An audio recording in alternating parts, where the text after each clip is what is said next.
Hello and welcome to the Handicapable Black Nerd channel. Still trying to figure out my opening, but hi, hello, how are you? Let's begin. Hi, hello to all of my nerdies. I know that's not a word, but why not make it one? And I'm gonna create a full, because maybe you'll be my royalties and my nerdies. I'm still figuring it out. I'm still figuring, the platform of this and the purpose of it has changed a little bit because now that like years ago, or yeah, years ago when I first started it, I do plan on going back and doing some of the things I did do in the past, but I'm gonna have the book reviews and writing a couple hours, like goal hours and stuff like that. But it's gonna be a lot about my business and about I'm gonna talk about anime, K drama, and things. So, but yeah, let's begin because I'm gonna kind of go over why it's taken me so long to finally sit down and write my novel. And now it's novels, and now it's a quite a few novels and everything like that. But if you've been watching the Handicapable Black Woman channel, you already know about some of the trauma and the drama that I've went through and been through. But if not, go ahead, check it out. And oh, check out the dating nightmare ones because some of those are going to be in the novel now, in some of my novels and stuff, especially with a certain series. Yeah, it's going to be dark, a little humorous, sad, emotional, and very symbolic. Yeah, the dark side and the good side of life. Yeah, yeah. Okay, but years ago, 2019. Yes, I know, a long time ago, but it doesn't feel that long ago, but it does because this is before my surgery, before my diagnosis, while people were still caging me into you're normal, you're lying, you're this, you're that, whatever. So my identity, my own character of myself was different. And so I was writing in a mindset that now it's grown. And okay, when I was first writing about my character and yeah, even her name, like when I name characters, I think I take so much time on it, but to me their names are significant. And like even with my name, because I think I'm being a writer, I might even do a series about names. And when I do book reviews, I might look up each character's names and see how do they fit within the character and in the plot and stuff like that. Because a lot of times you'd be surprised, and especially with Shakespeare and a lot of other writers, once you look up the meanings of their names and the symbolism and things, and even the foreshadowing. Because even look at Othello. But okay, let's continue. But it's like I was writing and everything, and my terrible, awful, no good ex, Mr. No Heart. I asked him so many times, and see, I have screenshots showing him lying, and that's what gets on my nerves. Because it's just like, oh, now that I'm breaking up with you, now you want to lie. Now you want to gaslight me. You want to lie to me and tell me, oh, I would have read it. Like, no. I asked that man several times. Like while I was writing, and because at first while I was writing it, oh, once you finish it, oh yeah, it's like, well, I don't even know if you're gonna finish it. He kept telling me that I don't even know if you're gonna finish it, if you ever finish it. And the thing, I wrote it within 3 to 6 months, 3 to 6 months, yeah, because yeah, and a lot of times I was at his house while he was too busy playing video games. hmm and I would just be typing and typing and typing and typing to the point where sometimes 2 or 3 chapters got done within one night, easy. But then once I was done, and his oldest daughter read like the first few chapters or whatever, she was like, "Oh my gosh, this is good," and she was like, "You wrote this is amazing. Oh my gosh, Dad, you have to read it." And he always made an excuse. week after week. And so I was just like, "Are you ever going to read it?" And he looked right at me, to my face. "If you actually publish it." But he was like, I'm not gonna waste my time. Yeah, he said he's not gonna waste his time. The same man who, when I showed him one of my poems from college, from my poetry class, found it in the trash. Every time I showed him some of my ideas, because I wanted to start my own businesses, I wanted to get things ready for my, like, just my business platforms and everything like that. He every single time put me down. I can come up with better stuff. Oh, that's never going to get anywhere. Why are you wasting your time with that? Oh, you think you're this, you're that, whatever. And then when I showed it, like, sometimes I didn't, like, I would be working on stuff while talking to friends, and this is amazing. How did you think of this? This is so creative. Look at this, blah, blah, blah. And so I'm just like, oh, you think this is good? Oh my gosh, yeah. Like, I had like I'll say 90% positive. Like sometimes they're like, oh well, maybe if you add this and this, and sometimes it was good advice, sometimes it was terrible. Hmm. Hmm. Hmm. But I realized, especially when he begged me to start his business, and then I was starting to be successful, especially with my marketing and different clients and things like that. Then he wanted to cancel it because he found out, oh no, this is gonna get her ego. This is gonna make her even like, I won't, you know what, I'll, in a way, richer than she is now, because yeah, I like, I was, I don't want to say I was broke as a joke, but trying to pay off student loans, trying to get my life together, and try, like, I was building myself up. So maybe not richer within money, but I was learning so much. So richer in knowledge, richer in even qualifications, and yeah, so he couldn't stand that. And it's like, and I technically, yes, richer with money, because even 6 months after he shut everything down, I was still getting phone calls. And I was getting phone calls from new people. And when I had to tell him, oh, he shut it down, and they were like, what? Is he stupid? And I wish I replied with yes, but I was being, he was still my little, ugh, ugh. And I was just like, yeah, till this day, I don't know why. Yeah, he refused, just like my current ex, he refused to tell me why he was breaking up with me. Men always, like, I guess because I'm so nice and sweet and bubbly, they feel like, oh, I don't have to tell her. She'll get over it, whatever. I don't care about her input. I don't care about how she feels. It's like, I can just leave her to her own. She'll get over it. She's nice, so she's bubbly, so I can treat her any way I want. That's always the outcome, and that's one reason why I'm never gonna deal with these men again. So, hmm. But with the original ending of the book from 2019, I liked it, but I didn't love it. And there was parts of it where I was just like, "Ooh, yes, gold." Especially the symbolism and everything like that. Especially like, because even when I choose the colors, and even when I choose the outfits, like, to me, like, I am so detail oriented. So I'm just like, what's the wallpaper going to look like? What's the furniture? What's this? What's that? How is that going to, like, how would the character sit in this? And how, like, what kind of facial expression would they make while they're staring at this person after they say this, this, and that, and after the long day they've had? And so then I'm trying to add everything up to how would I feel. And sometimes when my character's in a dark place, then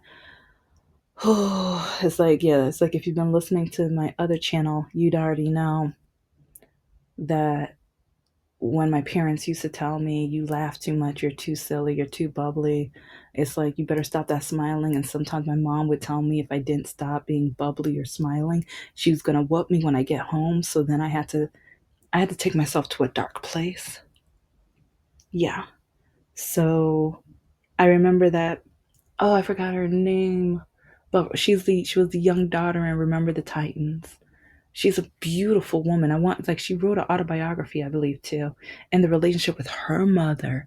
She doesn't talk to her mom either. Like, see, she's on my list. Like, once I get the candle business officially started, I'm sending her one. I'm writing her, because with, my greeting card company, I'm going to give her a card and a candle, because yeah, and I'm gonna read her book. So yeah, I'm gonna make sure to write about like my thoughts about the book and how much I connect. Because during the interview when she was on the View, girl, ooh, she was speaking facts. But yeah, she like for her to play the characters, she had to take herself to the dark place.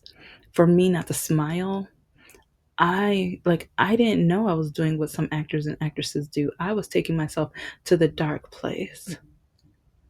And when I was a little girl, like sometimes I would even think about some really bad things. But it helped me not smile. It helped me not giggle or laugh or whatever. And so when I had to write my characters in really traumatic scenes, yeah, I would take myself to those dark places. But most of those dark places were with my mother. I just uploaded. Mm, no, actually, this episode's going to be in a couple days, but the Gray Sheep Society Crisscross Applesauce. I don't know the whole title, but it's gonna be part of it. I recorded it like a couple days ago, but I still didn't upload it yet. And since the schedule for this channel is different from the other, this one will still be after this one. But watch out for that one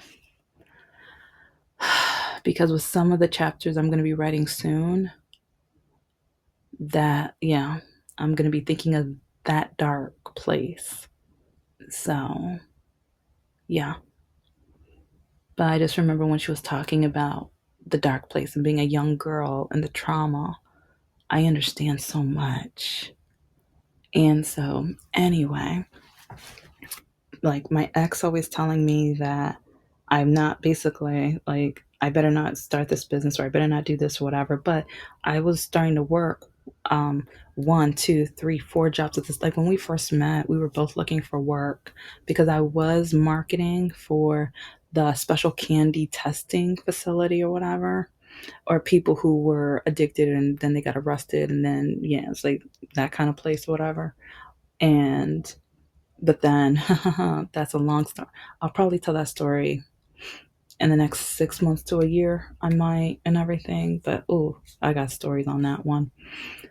And I don't just when I was writing, like actually,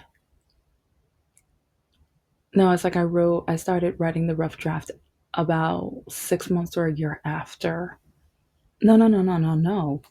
That was 4 or 5 years later that I started writing it. But I started writing some of the children's books while, like, around 6 months after I left that place. But, like, when we first met and we were just friends, we were both looking for work. Then he found work, and then I found work. So I was working one job, but then I was like, you know what? I want to move out of the house. I want to get be on my own. And it's like I just finished my second master, so I'm like, okay, I need a game plan. And when someone stole my credit, and so then my credit score, like, no, actually, no, my credit score was good, but long story. But yeah, it's like someone steals your credit and then you're trying to fix it, but then the companies they're just like, no, we don't believe you. But then you fax them the evidence. Oh, we see that you're telling the truth, but yeah, we're still gonna make you. So yeah, they pinned it all on me, even though I sent them the proof that it wasn't me. Oh, yeah. Anyway, so then I found a second job, and then a third job, and then a fourth. Some of them were independent contractors, but it was funny that sometimes the independent contractor jobs were bringing in more money than the 9 to 5 jobs and stuff. And so I was paying off when someone stole my credit and the credit cards or whatever, and I was making extra payments for the student loans and stuff like that. And my ex, he was irritated. He was frustrated. He was because then I was starting to invest. I was doing more research on investing, investing my money and everything like that because I wanted to build up and I wanted to buy a house. And that had got on his nerves. Oh, so you think you can invest? Oh, you think you're smart? Oh, you think you're like, he would say these things. And in front of his daughters, in front of his daughter, like his youngest daughter loved it. She would laugh and everything. And yeah, she was only like in first grade or whatever. Like, yeah. Like, cause he, like the way he did it, because like when she would start laughing, he was like, yeah, that is funny. Yeah, she thinks she's going to invest money. Oh, she thinks she's going to make money and all. So I'm just like, really? What about when your daughter gets older? If she wants to invest money, are you going to do the same thing to her? But then when he realized I was working all these jobs and I was starting to save money, because one time he told me, because it's like his ego, his ego, and this is probably going to be a two-parter too. But yeah, get ready for the parters, yeah, because I'm going to have a lot of two and three parters probably on here. But I remember when he loves watching YouTubers about computers and building computers, technology and stuff. And one time, like, he decided to get up or whatever from his computer. You know what? I really recommend, like, you need to invest in, and he listed like three or four different stocks. And I'm like, oh, yeah, okay, okay, yeah. And then he walked out the room. I think he went to the restroom or kitchen or whatever. 5 minutes later, he came back. He was like, oh, are you going to do that now? Yeah, it was silence. What? What do you mean? I'm giving you good information. You need to invest in those now. Yeah, so again, I would invest, and he was trying to tell me how much of my money to invest. He didn't have any money. He was broke as a joke. He was still borrowing money from me so he can buy a new vehicle because his other vehicle got repossessed. He need to borrow from that. Then it broke down, and then he need to borrow my car, and he would lie and do all this other deceiving, awful, terrible, heartless stuff. But anyway, I tell the whole truth, nothing but the truth, babies. But yeah, he told me, right, like, yeah, I would invest this much and this much and blah blah blah blah blah. But it was really funny. It was really funny because I already invested in all of those companies, even a fund that had them or a majority of them were in a collection. hmm And so when I said this, he didn't believe me. And he was just like, oh, you're just jealous because I know all this information. Oh, you just hate that I'm giving you advice. So to shut him up from saying all these, because he loved being negative to me, he loved putting me down. Especially when his mom said that the only reason I got into college, it's like he would always try to gaslight and say different things that would basically prove, like, because he always wanted to prove that the only reason I succeeded and or that I was able and capable of doing anything in my life was because I'm a black woman. And so I stupidly opened up the apps and the websites and showed him. You should have seen his face. Honey, sweeties, babies, you should have seen his face. He was livid. One reason I knew he was livid because he went outside to puff puff. He hardly ever did that. He didn't care about anyone's health. Oh, he didn't. Because even after I broke up with him, he was just like, all I can provide you is blah, blah, blah in a smoke filled room. Oh, so now you care about my lungs? Now you care about my health? You didn't care about that for the 7 years, even though your daughters, or at least the oldest daughter, begged for him to quit. Begged for him to quit, even though he would spend all of his money on either the the the 420 or the um I'm trying to think of I need a code word for okay, it starts with CIG. Okay, I'm gonna think of that. I'm gonna think of one soon. If you have a suggestion, write it in hmm But yeah, he didn't, like, his oldest daughter would beg for him to quit, both of them. And he didn't. He would laugh, he didn't care. But then when I broke up with him, oh, all of a sudden trying to gaslight me with it. Like, what? Excuse me? Because he would spend all of his money on it, but then within 1 to 3 hours before going to bed, he would tell me, "Oh, I need gas money.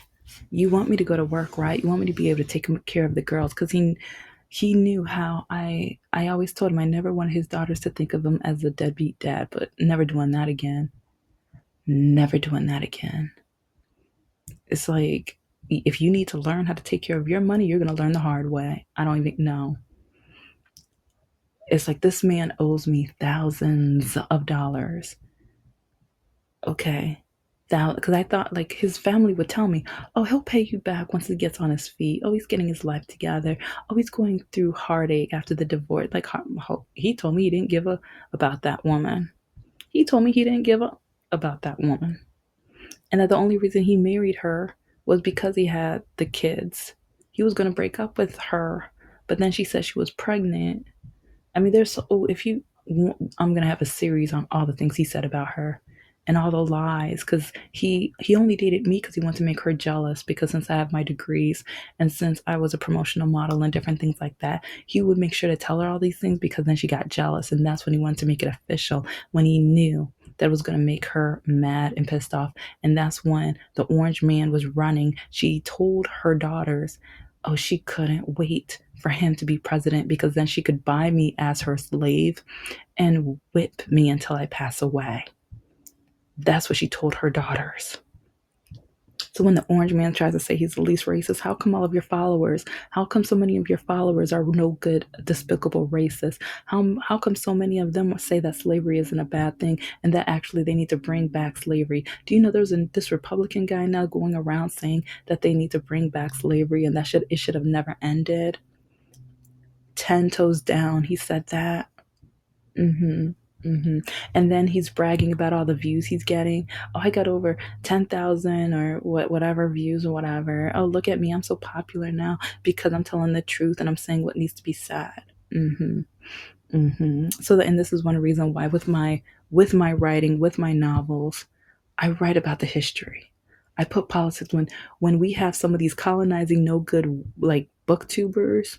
There's no why put politics in books? Why connect politics with reading? Reading is not political. Oh, I've never heard of such stupidity. But the orange man loves the poorly educated. The orange man loves the poorly educated. And so that's one reason with my writing, I make sure I put the politics. And if you're a MAGA, you're not going to like my books because I do put it in there. And I do have diversity, equity, and inclusion. Mm-hmm. A lot of my main characters are going to be Black women with disabilities. Yes, they are. And I'm going to have some characters with hijabs and who are Muslim. And I'm going to have other parts of the people of color community and their culture, what makes them special, amazing, and just wonderful. Even though a lot of them hate on us, do you know how many screenshots I have of people of color like hating on Black women, calling us trash and ugly and stupid and men? Do you know how many screenshots I have, especially from the Asian community, the Chinese and Japan and Japanese community? Yeah, those communities, a lot of them hate us. A lot of them hate on us. They hate us and they hate on us sometimes at the same time. You won't believe, and this is going to be a two-parter. Yes, it will. So when I write my stories, I put my heart into it. I put the truth in it. I have the screenshots to back it up. I see some of the posts to back it up. It's like when we had when that wrestler got up on that stage for the orange man's birthday. Like, I don't get like it wasn't for that flag day. It was for that orange man's little birthday party. Uh-huh. Oh. It's like when he tried to call Mrs. Obama. See, this is like people want to say, "Oh, we had a black president. We're not racist anymore." Like, did you vote for him? Well, no, but okay. So be quiet. Be quiet then. You didn't vote. As a country as a whole, we voted, but there's still a lot of racism, a lot of racists. One reason why so many people were posting pictures of Obama and Mrs. Obama as strange fruit. I can't, like, that's like one reason why I had to leave Twitter was because of so much of the racism, so much of the racist tweets I would get, and the amount of times I got called the N word and nothing but a B word, N word, or oh, I'm just going to be on food stamps. I'm just going to be a baby mama to five men. And so, like, all of this. But I didn't take screenshots back in those days because I didn't. But the hatred on that, ooh. But then people were like, oh, there's no more racism. And that's what I'm going to put in my books. Because people want to keep talking about, oh, there shouldn't be politics and they don't want there to be because they don't want to read the truth. The more you read, the more empathetic you are. The more empathetic you are, the more highly of a chance you're going to be Democrat. And that's one reason why a lot of religious Republican white men don't want you to read. They say and that's one reason why a lot of churches say the only book they want you to read is the Bible. The only book because they want you to be ignorant, naive, and poorly educated. One of the most poorly educated communities out here are the churchgoers because they always say, just follow what the good book says, only follow what the Bible says. What does the Bible say? Like, yeah, don't believe, like, because, oh, at my church, oh, my bishop was like, don't believe in aliens. Don't believe in, like some of the things he said. And it's like, and the part with dinosaurs, I I think it was like 10 years ago, but I remember when he said something or mentioned about dinosaurs and like with evolution and things like that. And I have an anthropology minor, so while I was listening, I was just like, okay, time to not listen to the bishop today because I remember my mom saying, see, you're going to these classes and they're just lying to you. You need to make sure you ignore them and you need to blah, blah, like, and a lot of these, like, white pastor men or MAGA men or whatever, tell the women, don't listen to what they say in the classroom. Just get a husband. Just get. So I'm going to make sure I put that kind of stuff in my books and my novels. I'm going to add the empathy, the compassion, the diversity, the amazing things from different identities, and some like the toxic too. Oh yeah, because like even with people of color and how they hate on us, I'm going to add some of that. Oh, I'm adding some of that. It's not going to be rainbows and unicorns and stuff with some of the relationships. Oh, I'm going to add them to the books, but sometimes, they're not going to be happy. Yeah, it's going to be kind of like Sinner. Ooh, they didn't like Sinners. Some people didn't like Sinners because it had the truth. It had some of the history hidden within the plot. They didn't like that. They didn't like, especially within the history of some of the Asian stores and things like that, because some of them forget and some of them never learned about the history of how they're, like I've just mentioned this on the other channel, how so many Chinese restaurants, and I'm going to put the article probably in both series or whatever, but look up why so many people of color had to start businesses. It was because of racism. They put down the black community for not, but they don't realize we were not given that opportunity. We were still fighting Jim Crow. We were still fighting different laws and different things and different hate. And also, Reagan years, they were putting special candy within the communities, intoxifying the communities, downgrading the black people, putting down and stereotyping. Because even with food stamps, yeah, it's just interesting with how we get so much hate. But for years, like after slavery, they tried their best. They were like with the massacres, with the drowned cities, with the segregation, with the redlining, with the highways, like one thing after another, after another. They try to dehumanize us. They try to ridicule us. They try to tell us we are not as good as them. They don't care about us, but they don't want to teach that history. They want to whitewash and be like, we're the heroes. Oh, yeah, no, we just saved America. Oh, we discovered America. Oh, yeah, it's like, yeah, even though they eliminated millions of like Native Americans, even though the Hispanic community, at first some of them were considered white. You remember those? And I'm out of time, but I will have a part two. Thank you so much for listening. And I'm still trying to figure out my closing. So bye, nerdies, bye, lovelies, bye, royalties.